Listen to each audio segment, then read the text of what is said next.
In the bustling streets of London, during the late 19th century, the flamboyant Oscar Wilde found himself in a most peculiar predicament that would forever be etched in the annals of humorous history. It all began when Oscar, dressed in his most dandy attire, strolled into a lavish society party hosted by Lady Winthrop. As he entered the opulent ballroom, the gasps and murmurs of admiration followed him like a cape. With his witticisms ready and his charm unleashed, he swayed through the crowd like a peacock in full display. At one corner of the room, he noticed a young gentleman, clearly awestruck by Oscar's presence. Approaching him, Oscar draped himself over a nearby chair and fixed his gaze upon the young man. "Ah, my dear fellow," Oscar began, his voice dripping with melodrama, "it seems you are unable to tear your eyes away from the splendor that is me." The young man blushed deeply and stammered, "Mr. Wilde, you are truly a man of unparalleled brilliance and charm. Your every word is like a pearl of wisdom, worthy of adorning the neck of the most refined minds." Oscar basked in the flattery, his ego growing as big as his famous quips.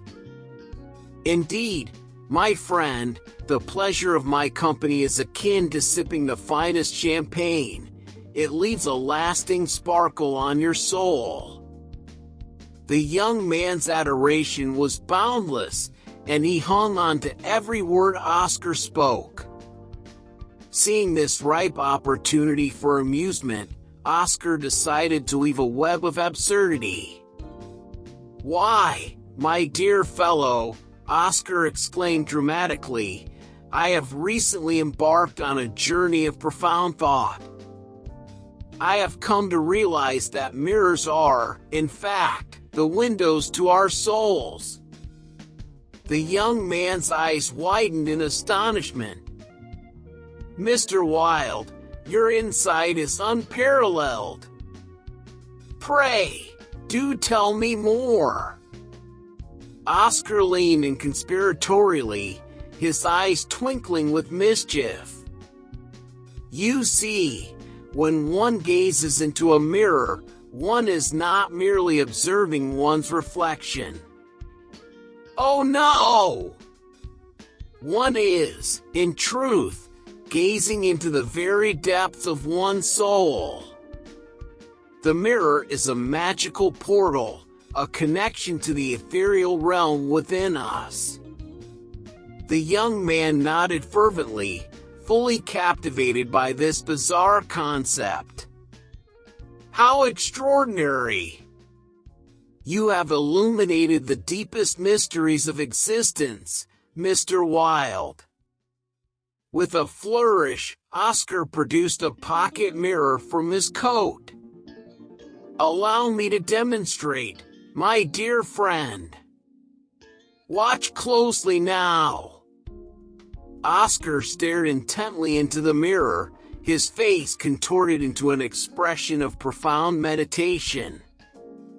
The young man followed suit, his gaze locked on the mirror's surface.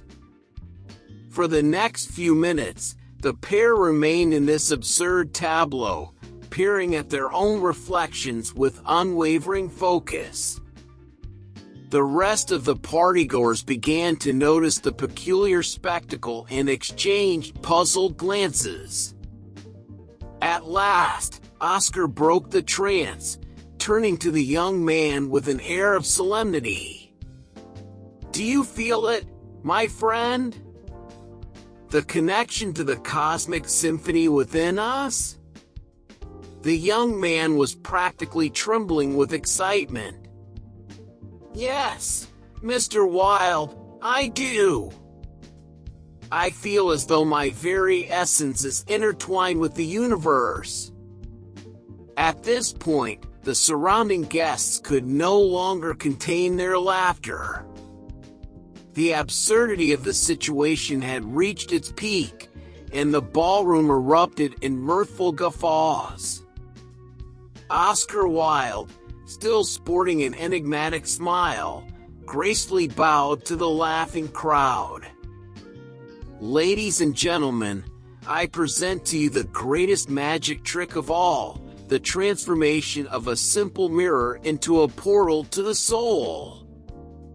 The young man, now red-faced but still enthusiastic, joined in the laughter, realizing the extent to which he had been swept up in Oscar's whimsical charade. As the echoes of laughter subsided, Oscar Wilde raised his glass and made a toast to the mirrors that reflect not just our faces, but our inner absurdities as well. And so, in this whimsical tale, Oscar Wilde reminded us that even the most brilliant minds can concoct the most entertaining fables. He taught us that while flattery can be a delightful seasoning, it's important to sprinkle it sparingly and maintain a firm grip on reality. For, as Oscar himself famously said, life is too important to be taken seriously. Thank you for listening. For more stories like this, please consider subscribing.